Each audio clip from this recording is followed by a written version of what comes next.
হচ্ছে সেই খবরাখবর নিয়ে আমরা তার সাথে আবারও যুক্ত হচ্ছি। সাকিব নিশ্চয়ই এবার আমাকে শুনতে পাচ্ছেন। খেলাফত মজলিস এবার কোন কোন বিষয়গুলো সামনে রেখে এই আলোচনায় অংশ নিয়েছে এবং একই সাথে আজকে আর কারো সাথে জাতীয় ঐক্যমত কমিশনের বৈঠক আছে কিনা? বাংলাদেশ খেলাফত মজলিসের সাথে জাতীয় ঐকমত্য কমিশনের একটি বৈঠক অনুষ্ঠিত হয়েছে এবং বৈঠকটি ইতিমধ্যেই শেষ হয়েছে।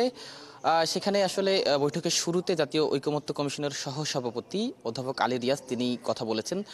তিনি তার বক্তব্যে যেটি বলেছেন যে জাতীয় ঐকমত্য কমিশন এমন একটি সুপারিশ করতে চায় যেন বাংলাদেশে আর কখনো ফেসিবাদী ব্যবস্থা ফিরে না আসতে পারে, সেই নিয়েই তারা আসলে কাজ করছেন এবং সকল রাজনৈতিক দলের সাথে পরামর্শ করে কথা বলে তারা একটি জাতীয় সনদ প্রস্তুত করার জন্য তারা এগিয়ে যাচ্ছেন এবং মে মাসের মধ্যেই সকল রাজনৈতিক দলের সাথে তাদের প্রাথমিক আলোচনা শেষ হবে বলে তিনি আশাবাদ ব্যক্ত করেছেন।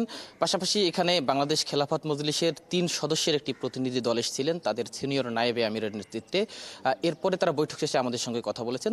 তো খেলাফত মজলিসের মহাসচিব তিনি যেটি বলছিলেন যে তারা জাতীয় ঐকমত্য কমিশনের ১৬৬টি সংস্কার প্রস্তাবের মধ্যে তারা ১৪৭টিতে একমত হতে পেরেছেন এবং ১৫টিতে তারা পুরোপুরি দ্বিমত এবং ৪টিতে তারা আংশিক একমত হয়েছেন।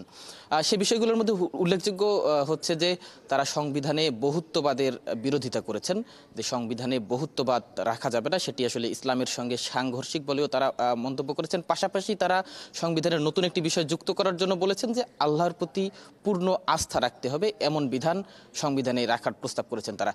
এরপরেই তারা যেটি বলছেন যে স্থানীয় সরকার ব্যবস্থাকে শক্তিশালী করতে হবে এমন সুপারিশ তারা করেছেন এবং স্থানীয় সরকার ব্যবস্থায় নির্বাচিত প্রতিনিধিদের ভোটের মাধ্যমে যে প্রতিনিধি নির্বাচনের বিষয়, অর্থাৎ যারা স্থানীয় পর্যায়ে ওয়ার্ড মেম্বার থাকেন তাদের ভোটে চেয়ারম্যান নির্বাচিত হওয়ার যে সুপারিশ সেটিরও তারা আসলে বিরোধিতা করেছেন। তারা বলছেন যে সরাসরি জনগণের ভোটে চেয়ারম্যান নির্বাচিত হতে হবে বা স্থানীয় সরকারের প্রতিনিধি নির্বাচিত হতে হবে এবং তারা বাংলাদেশকে যে 4টি প্রদেশে ভাগ করার সুপারিশ ছিল সেটিরও বিরোধিতা করেছেন। তারা বলছেন যে বাংলাদেশ একটি ছোট দেশ, ফলে আসলে এখানে প্রদেশ অনুযায়ী ভাগ করার কোনো প্রয়োজন নেই এমন সুপারিশ তারা আসলে সংস্কার কমিশনকে বা জাতীয় ঐকমত্য কমিশনকে দিয়েছেন।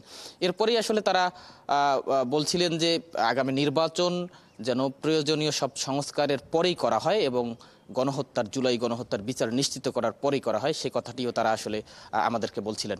ইতিমধ্যেই বৈঠকও শেষ হয়েছে, পরবর্তীতে আরও কোনো রাজনৈতিক দল এখানে আসার কথা রয়েছে কিনা আমরা সেসব খোঁজখবরও রাখবো, এরপরে আপনার সঙ্গে যুক্ত হতে পারবো। তানিয়া, ধন্যবাদ শাহেদুজ্জামান সাকিব। নিশ্চয়ই আমরা ফিরবো আবার আপনার কাছে। দর্শক সহকর্মী শাহেদুজ্জামান সাকিব ছিলেন এতক্ষণ আমাদের সাথে।